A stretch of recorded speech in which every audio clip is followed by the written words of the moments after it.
1 minute के अंदर सीखते हैं सिंगल स्लिट डिफ्रैक्शन। डिफ्रैक्शन की बात करूं तो सुनना, यहां से देखो बेटा एक अपर्चर था, यहां से लाइट वेव्स एंटर कर रही थी।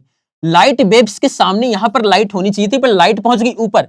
इसका मतलब लाइट जो है इसके अपर्चर के कहीं ना कहीं कोई ऑब्स्टैकल था, वहां से टकराई और यहां पर आकर के मुड़ गई।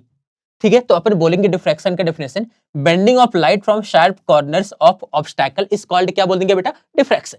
ठीक है, अगर मैं यहां पर बात करूंगा तो डेल्टा एक्स की वैल्यू कितनी हो जाएगी बेटा, ए साइन थीटा। एंगल छोटा होगा तो अपन बोल देंगे उसको tan थीटा। tan थीटा क्या हो जाएगा, परपेंडिकुलर अपॉन कितना हो जाएगा बेटा, बेस। तो वही a tan थीटा बोला, और परपेंडिकुलर अपॉन बेस होता ही अपन पहले पढ़ के आ चुके हैं। तो देखो a परपेंडिकुलर और बेस कितना बोल दिया बेटा, कैपिटल डी। वही जो इंटरफेरेंस में मैक्सिमा का सिचुएशन होता है वो यहां पर मिनिमा का होता है, तो अपन बोल देंगे 2n+1 अपॉन लैम्डा बाई 2, और y जो क्या बनेगा बेटा, मैक्सिमा। तो देखो क्या सिचुएशन हो गई, 2n+1 D lambda upon 2a बन गया।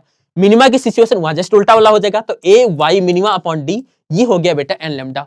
y मिनिमा की बात करूंगा तो हमारे पास हो जाएगा n d lambda upon small a। Question को देखो, फाइंड द, अच्छा अगर एंगल की बात करेगा तो देखो, अगर मैं एंगल की बात करूंगा इस जगह पर अगर कुछ ऐसा पैटर्न बनेगा तो देखो, अगर मैं tan थीटा लूं तो ये क्या हो जाएगा, परपेंडिकुलर, यानी कि ये वाली वैल्यू परपेंडिकुलर और ये वाली वैल्यू क्या हो जाएगी बेटा, बेस।